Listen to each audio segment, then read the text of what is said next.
Hello అండి. గోవా అనగానే అన్ని బీచ్‌లే చూపిస్తారందరూ. మేము ఆ బీచ్‌కెళ్ళాము, మేము ఈ బీచ్‌కెళ్ళాము, ఆ బీచ్ అలా ఉంది, ఈ బీచ్ ఇలా ఉంది. అందరూ బీచ్‌ల గురించే చెప్తారు కానీ, అసలు గోవా అంటే ఆ ఊరు ఎలా ఉంటుందో ఎవ్వరు చెప్పరు. ఇంకో విషయం ఏంటంటే, చాలామంది అక్కడ ఫారినర్స్ ఎక్కువగా ఉండి వెళ్లారు కాబట్టి, అది ఫారినర్స్ స్టైల్‌లో ఇల్లు కట్టుకుంటారు అందరూ అని అనేవాళ్ళు కొంతమందైతే, అక్కడ చెక్కతో కట్టిన ఇల్లులుంటాయని చెప్పేవాళ్ళు కొంతమంది. ఇదంతా ఎందుకు? అసలు గోవా ఊరినే ఒకసారి చూసేస్తే సరిపోతుంది కదా! అని మేమైతే గోవా ఊరు మొత్తం ఒక్కసారైతే తిరిగేసాము. మీరు కూడా అసలు గోవా ఊరంతా ఒకసారి మీరు చూడండి. మీకెలా అనిపించిందో తప్పకుండా కామెంట్ చేయండి. అన్ని వీడియోల కల్లా నాకు తెలిసి ఇది డిఫరెంట్‌గా ఉంటుంది గోవా వీడియో. అందరూ బీచ్‌లే చూపిస్తారు.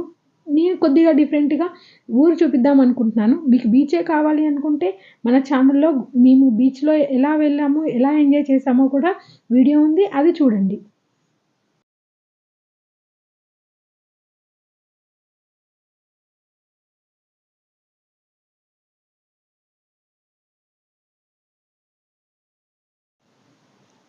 గోవా అంటే ఎప్పుడు ఫారినర్సే వెళ్తారా? మామూలుగా ఇండియాలో ఉన్న వాళ్ళు వెళ్లరా? అని అనుకునే వాళ్ళు కూడా చాలామందున్నారండి. కానీ ఇప్పుడు అసలు మామూలుగా చెప్పాలంటే ఫారినర్స్ వచ్చేది ఒక సీజన్‌లో మాత్రమే. అంటే నవంబర్, డిసెంబర్, జాన్వరి, ఫిబ్రవరి అంటే చలికాలంలో మాత్రమే ఫారినర్స్ ఎక్కువగా వస్తారు. కానీ మిగతా టైంలో మాత్రం మొత్తం మన వాళ్ళే ఉంటారండి. నిజం చెప్పాలంటే సగం తెలుగు వాళ్ళే ఉంటారంటే మీరు నమ్ముతారా?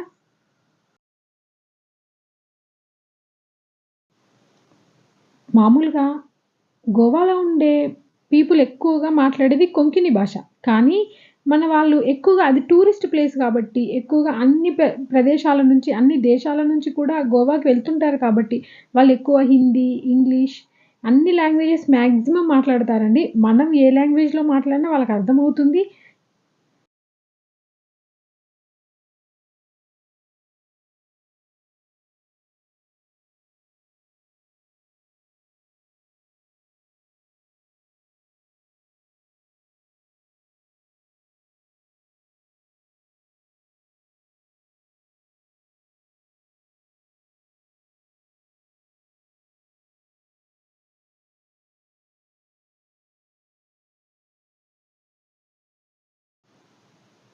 గోవాలో డ్రెస్సింగ్ గురించి మాట్లాడుకోవాలంటేనండి మామూలుగా మన వాళ్ళు శారీస్ ఎక్కువ కట్టుకుంటారు కదా! నేనైతే అక్కడ శారీస్ కట్టుకొని తిరిగే వాళ్ళనైతే ఒక్కరిని కూడా చూడలేదు. గోవా వెళ్లి కూడా చీరలు కట్టుకోవడం ఏంటి సుమా అంటారా? అదేనండి. గోవా వెళ్లి ఎవరు కట్టుకుంటారండి చీరలు? అక్కడుండే వాళ్ళు మాత్రం స్కర్ట్స్ ఏసుకున్నారు. ఇంకా ఫారినర్స్ ఏం డ్రెస్ ఏసుకుంటారో కొత్తగా చెప్పనవసరం లేదు. కాకపోతే అక్కడ గోవాలో వేసుకునే డ్రెస్సులు డిఫరెంట్‌గా ఉంటాయి కదా! పూల చొక్కాలవి ఎక్కువ వేసుకుంటుంటారు. ఓకే. జెంట్స్ అయితే వేసుకుంటారు. లేడీస్ కూడా ఇంకా అక్కడ ఉండే వెరైటీ డ్రెస్సులు వేసుకొని తిరిగే వాళ్ళు కూడా చాలామందున్నారు. అది మన ఇండియా పీపుల్ ఎక్కువున్నారు. గోవా ఎళ్ళేది ఎంజాయ్ చేయడానికెళ్ళినప్పుడు నువ్వు డ్రెస్ గురించి ఇంతలా మాట్లాడాలా అంటే మీకో విషయం తెలుసా? మనకి ఇండిపెండెన్స్ వచ్చిన తర్వాత కూడా ఫారినర్స్ గోవా బీచ్‌లో డ్రెస్ లేకుండా తిరిగారట. ఆ వీడియోస్, ఆ ఫోటోస్ అవి గూగుల్‌లో ఉంటాయి. కావాలంటే మీరొకసారి చూడండి.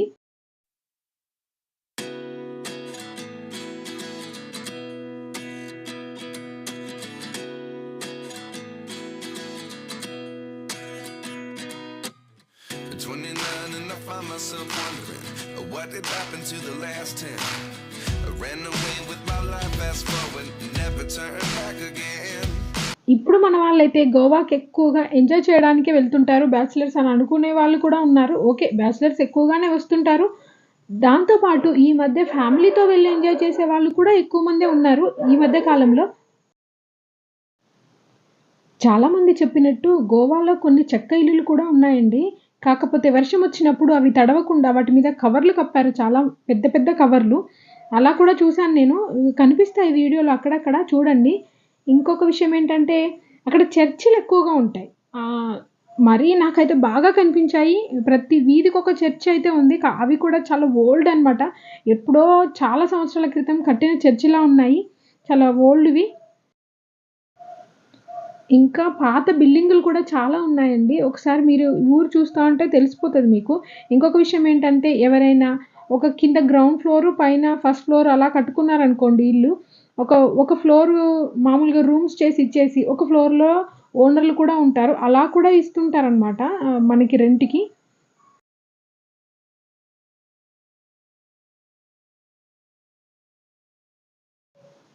మేమైతే ఎర్లీ మార్నింగ్ వెళ్ళాం కాబట్టి ఇంత ఫ్రీగా ఉంది. లేకపోతే ఇంత ఫ్రీగా ఉండవు రోడ్లు. చాలా ట్రాఫిక్ బానే ఉంటుంది. ఇంకొక విషయం ఏంటంటే ట్రాఫిక్ పోలీసులు మాత్రం ఎక్కడంటే అక్కడ ఉంటారు. మామూలు పోలీసులే ఉంటారు. మనం గనక హెల్మెట్ లేకుండా గనక దొరికామంటే ఇంక అయిపోయామనమాట. వాళ్ళు మనకి బైక్ ఇచ్చేటప్పుడే చెప్తారు కంపల్సరీ హెల్మెట్ పెట్టుకోవాలని. హెల్మెట్ పెట్టుకొనే వెళ్ళాలి.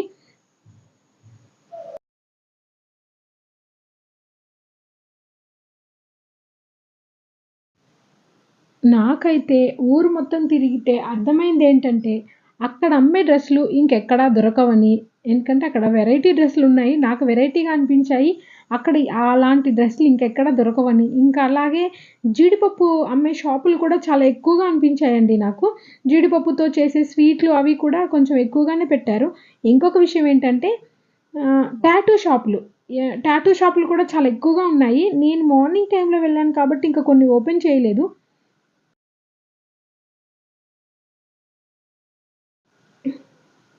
గోవా అంటే అందరూ ఎంజాయ్ చేయడానికి వెళ్తుంటారు కాబట్టి అక్కడ వెజ్ దొరకదేమో అని అనుకుంటే మాత్రం తప్పేనండి. ఎందుకంటే అక్కడ నాన్ వెజ్ రెస్టారెంట్లు ఎన్నున్నాయో వెజ్ రెస్టారెంట్లు కూడా అన్ని ఉన్నాయి. అంత ఎక్కువగా వెజ్ రెస్టారెంట్లు కూడా ఉన్నాయి. ఇంకా 24 అవర్స్ ఓపెన్ చేసే పబ్బులు, రెస్టారెంట్లు, బార్లు ఎప్పుడు 24 అవర్స్ ఓపెన్ చేసే ఉంటాయి. కాకపోతే లిక్కర్ రేట్లు నేను ఇంక వీడియోలో కూడా పెట్టాను. ఒకసారి చూసుకోండి. అట్లనే ఫుడ్ మాత్రం మనకన్నా కొంచెం నాకు రేట్ ఎక్కువగానే అనిపించింది. టిఫిన్స్ అయితే బీభత్సం ఇంకా. ఇంకెక్కువగానే ఉన్నాయి. కాకపోతే ఇడ్లీ, దోస అవన్నీ దొరుకుతున్నాయి. కాకపోతే మన దగ్గర కన్నా ఇంక కొంచెం రేట్లు ఎక్కువున్నాయి. ఇంక తప్పదు కదా! వేరే దగ్గరికెళ్ళినప్పుడు పెట్టడం.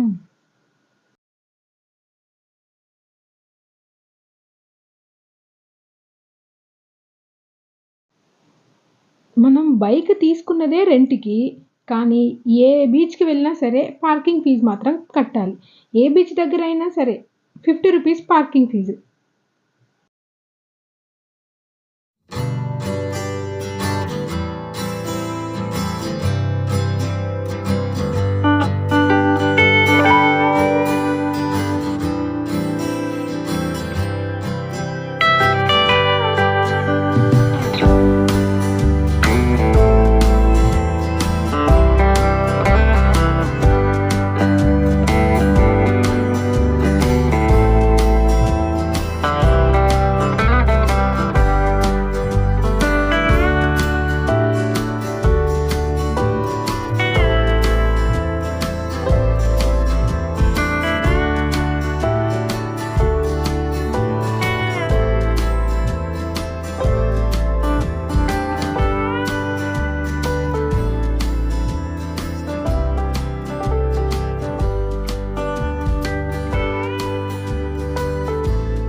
గోవాలో ఉన్న ఇంకో ప్రత్యేకత ఏంటంటేనండి, మామూలుగా ఫారినర్సు వాళ్ళ దేశం నుంచి వస్తువులు తెచ్చినప్పుడు అవి ఇంటి దాకా రావాలి కదా! అవి షిప్పుల్లో ఆ వీధుల్లోకి రావడానికి సముద్రంలో నుంచి కాలువల్లాగా తవ్వారనమాట. అవి షిప్పులో నుంచి దింపి చిన్న చిన్న పడవల్లో వేసుకొని లోపల వరకొచ్చేవి. అలా ఉంటాయన్నమాట. కాలువల్లాగా కనిపిస్తుంది కదా! అవన్నీ అదనమాట. దాంట్లో నుంచి చిన్న చిన్న పడవల్లో తీసుకొచ్చేవాళ్ళు వాళ్ళు తెచ్చిన వస్తువులన్నీ. అది కనిపించేది అదే కాలువ. అక్కడ చిన్న చిన్న పడవలు కూడా తిరుగుతుంటాయి కొన్ని. మామూలుగా అవి చేపలు పట్టుకునే వాళ్ళు తిరుగుతారనుకుంటా.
గోవాలో గ్రీనరీ బాగానే ఉందండి. ఓన్ వెహికల్‌లో వచ్చేవాళ్ళు కూడా చాలామందే ఉన్నారు. అక్కడ కొబ్బరి ఎక్కువగా ఉంటుంది కాబట్టి కొబ్బరి చట్నీ మాత్రం బాగానే దొరుకుతుంది.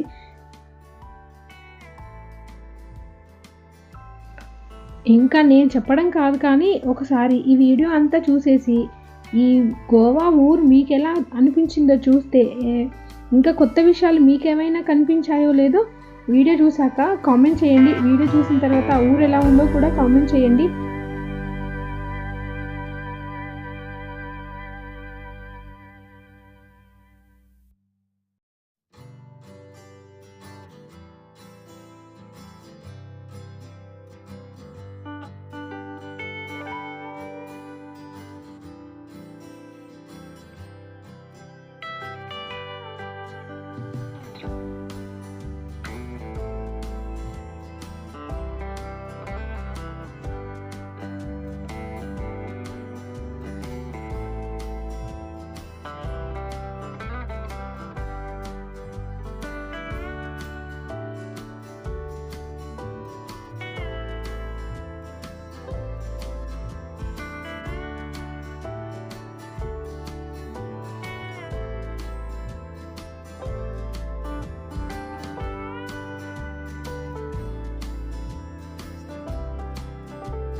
మీకు ఈ వీడియో నచ్చిందని అనుకుంటున్నాను. మీకు ఈ వీడియో నచ్చితే లైక్ చేయండి.